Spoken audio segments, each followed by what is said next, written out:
9 ഏജൻസികളുടെ exit poll ഫലങ്ങൾ പുറത്തു വരുമ്പോൾ അതിൽ 8 ഏജൻസികളും പ്രവചിക്കുന്നത് BJP ഡൽഹിയിൽ അധികാരത്തിലേക്ക് എന്നാണ്. ഏജൻസി മാത്രമല്ലേ ആം ആദ്മി പാർട്ടി. അതെ, ഇതിലിപ്പോ BJP തന്നെ ആത്മവിശ്വാസം പ്രകടിപ്പിച്ചു കഴിഞ്ഞിരിക്കുന്നു. ഇപ്പോൾ ദില്ലിയിലെ ജനങ്ങൾക്ക് നന്ദി പറഞ്ഞിരിക്കുന്നു BJPയുടെ ദില്ലി പ്രസിഡന്റ് വീരേന്ദ്ര സച്ദേവ. ദില്ലി BJP അധ്യക്ഷൻ ഇപ്പോൾ ദില്ലിയിലെ വോട്ടർമാർക്ക് നന്ദി പ്രകടിപ്പിച്ചിരിക്കുന്നു. സുജയ, ആനന്ദിച്ചാട്ടെ, സന്തോഷിച്ചാട്ടെ എന്നാണ് ദില്ലിയിലെ ജനങ്ങളോട് പറയുന്നത്. ആം ആദ്മി പാർട്ടി പുറത്തോട്ട് പോകുന്നു എന്നാണ് പറയുന്നത്. ദില്ലിയിലെ ജനങ്ങൾക്ക് വേണ്ടത് അഴിമതി വിരുദ്ധ ഭരണം എന്ന് പറയുന്നു. ഇതിൽ എന്നെ കൺഫ്യൂസ് ചെയ്യുന്ന ഒരു പ്രധാനപ്പെട്ട ഘടകം, എനിക്കൊന്ന് നോബലും ജോയ്സും പിയാസുലും അവിടെയുണ്ട്. ഡൽഹിയിൽ വിവിധ ഏജൻസികൾ നടത്തിയ സർവേകളിൽ, പ്രീ പോൾ സർവേകളിൽ അവരുടെ പ്രധാനപ്പെട്ട വോട്ടിന്റെ വിഷയമായി അവർ പരിഗണിച്ചത് നമ്പർ 1 ഇൻഫ്ലേഷനാണ്, എന്ന് പറഞ്ഞാൽ വിലക്കയറ്റം. നമ്പർ 2 അൺഎംപ്ലോയ്മെന്റ് ആണ്. ഈ രണ്ട് വിഷയങ്ങളും ആം ആദ്മി പാർട്ടി കൊണ്ടുവന്നതല്ല. ഇത് കാരണം അവിടെ കേന്ദ്രഭരണ പ്രദേശം കൂടിയാണ്. പക്ഷേ എന്നിട്ടും ജനങ്ങൾ എന്തുകൊണ്ട് ആം ആദ്മി പാർട്ടിക്കെതിരായി വോട്ട് ചെയ്തു എന്നുള്ളതാണ് ഏറ്റവും പ്രധാനപ്പെട്ട രാഷ്ട്രീയ ചോദ്യം. എന്നാലും നമുക്കിപ്പോൾ നോബൽ കൂടി ചേരുന്നുണ്ട്. നോബൽ ബാരിക്കാരൻ, നിലവിൽ വരുന്ന സൂചനകൾ പ്രകാരം 10 ഏജൻസികളുടെ സൂചനകളിൽ 8-2 എന്നിങ്ങനെയാണ് നിൽക്കുന്നത്. ഓൺ ആവറേജ് 45 സീറ്റുകൾ വരെ BJP നേടിയേക്കാം എന്നുള്ളതാണ് ആവറേജ് പോൾ ഓഫ് പോൾസിൽ നമ്മൾ മനസ്സിലാക്കുന്നത്. 30 മുതൽ 30 സീറ്റുകൾ വരെ പരമാവധി ആം ആദ്മി പാർട്ടി നേടിയേക്കാം എന്നുള്ളതാണ്. അതായത് 45 സീറ്റുകൾ വരെ നേടിയേക്കാം, 25 മുതൽ 30 സീറ്റുകൾ വരെ ആം ആദ്മി പാർട്ടി നേടിയേക്കാം എന്നതാണ് നിലവിലുള്ള പോൾ ഓഫ് പോൾസിന്റെ ആവറേജ് എടുക്കുമ്പോൾ നമ്മൾ മനസ്സിലാക്കുന്നത്, അല്ലേ നോബൽ? പക്ഷേ ഇത് ഹരിയാനയിലെ എക്സിറ്റ് പോൾ ഫലങ്ങൾ പോലെ തിരിയാനുള്ള സാധ്യത എത്രത്തോളം ഉണ്ട് നോബൽ? BJP അധ്യക്ഷന്റെ സ്റ്റേറ്റ്മെന്റ് വന്നു കഴിഞ്ഞു നോബൽ. നമുക്കൊപ്പമുണ്ട് ജോയ്സ് ഡാനിയലുമുണ്ട്. ജോയ്സ്, ഇപ്പോൾ BJP അധ്യക്ഷൻ വീരേന്ദ്ര സച്ദേവയുടെ സ്റ്റേറ്റ്മെന്റ് വന്നു കഴിഞ്ഞു.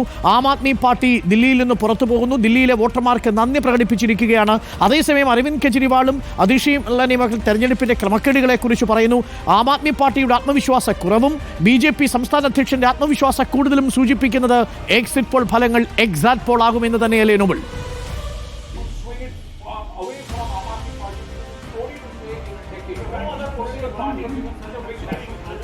അരുൺകുമാർ, ഏതായാലും BJPയുടെ കോൺഫിഡൻസ് അത് ഇത്രയും ഉണ്ടാകുമെന്ന് ഒരിക്കലും ഞാൻ പ്രതീക്ഷിച്ചിരുന്നില്ല. തുടക്കത്തിൽ ഒരു നെക്ക് ടു നെക്ക് ഫൈറ്റിലേക്ക് കാര്യങ്ങൾ പോകുമെന്നാണ് നമുക്ക് ഗ്രൗണ്ട് റിയാലിറ്റിയിൽ നമ്മൾ അന്വേഷിക്കുമ്പോൾ മനസ്സിലായിരുന്നത്. പക്ഷേ എക്സിറ്റ് പോൾ ഫലങ്ങൾ നമ്മളെ ഞെട്ടിച്ചിരിക്കുന്നു എന്ന് പറയേണ്ടി വരും. ആ ഒരു കോൺഫിഡൻസ് തന്നെയാണ് ഇപ്പോൾ ദില്ലിയുടെ BJP പ്രസിഡന്റ് തന്നെ പറഞ്ഞിരിക്കുന്നത്. ദില്ലിയിലെ ജനങ്ങൾക്ക് നന്ദി എന്ന് ഈ ഒരു പോളിംഗ് കഴിഞ്ഞതിൻ്റെ അടുത്ത നിമിഷം അദ്ദേഹത്തിന് പറയാൻ കഴിയുന്നുണ്ടെങ്കിൽ അദ്ദേഹത്തിന്റെ ആത്മവിശ്വാസം എത്രത്തോളം ഉണ്ട് എന്ന് പറയേണ്ടി വരും. അതേസമയം തന്നെയാണ് കഴിഞ്ഞ ദിവസം അരവിന്ദ് കെജ്രിവാൾ ചോദിക്കുമ്പോൾ എത്ര സീറ്റ് ലഭിക്കും ചോദിക്കുമ്പോൾ അദ്ദേഹം ഇതിൽ കൂടുതൽ ആത്മവിശ്വാസത്തോടെ പറയുന്നു, 55 സീറ്റ് ഞങ്ങൾക്ക് നേടിയെടുക്കാൻ കഴിയും, അത് സ്ത്രീകളുടെ വോട്ട് മതി ഞങ്ങൾക്ക് ജയിക്കാനെന്ന് വളരെ ആത്മവിശ്വാസത്തോടെ അരവിന്ദ് കെജ്രിവാൾ പറയുന്നു. അത് കേട്ടിട്ടാണ് നമ്മൾ വരുന്നത്. അപ്പോഴാണ് ഇവിടെ തലേ ദിവസം കേജ്രിവാൾ പറയുകയും ചെയ്തിരുന്നല്ലോ ജോയ്സ്. ഇപ്പോൾ ഈ എക്സിറ്റ് പോൾ ഫലങ്ങൾ വരുന്ന സമയത്ത് ആം ആദ്മി പാർട്ടിയുടെ പ്രതികരണം വരുന്നുണ്ടോ?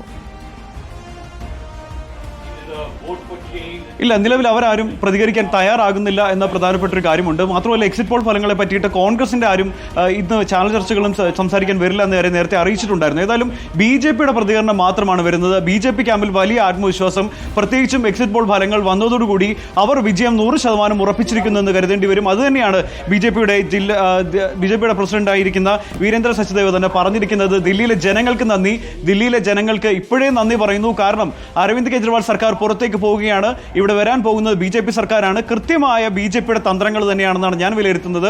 ഒപ്പം യോഗിയുടെ യോഗങ്ങളുണ്ട് ഇവിടെ സംഘടിപ്പിച്ചിട്ടുണ്ടായിരുന്നു. ആ സമയത്ത് പോലും വലിയൊരു ആവേശം BJP ക്യാമ്പിന് ഉണ്ടാക്കാൻ കഴിഞ്ഞിരിക്കുന്നു. പ്രത്യേകിച്ചും ആം ആദ്മി പാർട്ടിയുടെ ശക്തി കേന്ദ്രങ്ങളിൽ തന്നെ പോയി യോഗി ആദിത്യനാഥ് അത്തരത്തിൽ സംസാരിക്കുന്ന ഒരു സാഹചര്യം ഉണ്ടായിരുന്നു. അപ്പോൾ തന്നെ അവിടെ BJPയുടെ ഒരു പ്രകടമായ ശക്തി കാണാൻ കഴിഞ്ഞിരിക്കുന്നു. അതൊക്കെ തന്നെ കാര്യങ്ങൾ മാറ്റിമറിച്ചു എന്ന് പറയണം. ഇനിയിപ്പോൾ കള്ളവോട്ടുകളുമായി ബന്ധപ്പെട്ട ഒരു സ്റ്റേറ്റ്മെന്റ് കൂടി സച്ദേവ് പറയുന്നുണ്ട്. ആരെങ്കിലും ഒക്കെ തന്നെ വ്യാജ വോട്ടുകൾ ചെയ്തിട്ടുണ്ടെങ്കിൽ അത് കൃത്യമായി പിടിക്കപ്പെടും. അത് ഞങ്ങൾ തുടക്കം മുതൽ പറയുന്ന കാര്യങ്ങളാണ്, അതിൽ മാറ്റമില്ല എന്നുകൂടിയാണ് വീരേന്ദ്ര സച്ദേവ് ഇപ്പോൾ വ്യക്തമാക്കിയിരിക്കുന്നത്. അങ്ങനെ വലിയൊരു ആത്മവിശ്വാസമാണ് ഇപ്പോൾ BJP ക്യാമ്പിൽ കാണാൻ കഴിയുന്നത്.